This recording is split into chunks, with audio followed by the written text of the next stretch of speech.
Mantan Gubernur Papua Lukas Nmb dikabarkan tutup usia di Rumah Sakit Pusat TNI AD Gatot Subroto, Jakarta, Selasa 26 Desember 2023. Kabar duka itu dibenarkan Kepala RSPAD Letjen Albertus Budi Sulistia. Benar dalam kurung meninggal dunia pukul 10.45 waktu Indonesia Barat, kata Budi melalui pesan tertulis kepada kompas.com.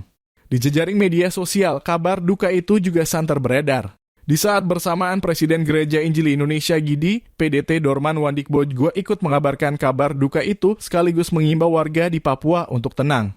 Berikut isi imbauan Presiden GIDI. PDT Dorman Wandikbo kepada yang terhormat rakyat Papua yang dikasihi Tuhan Yesus.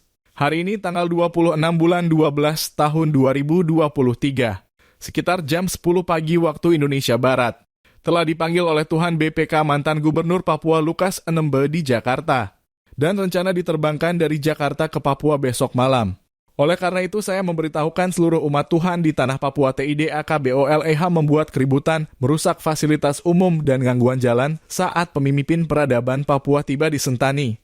Karena Lukas Nmb adalah pemimpin berhati rakyat, pemimpin simpati rakyat, bapak pembangunan, berhati tulus dan jujur, juga meninggalkan memori yang sangat dalam kepada generasi muda Papua. Karena itu dalam bulan Natal ini kita semua mengganggu kedamaian hati orang lain.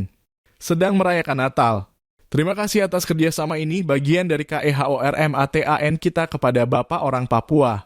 Demikian seruan dan himbauan dari Presiden GIDI Pendeta Dorman Wandikbo.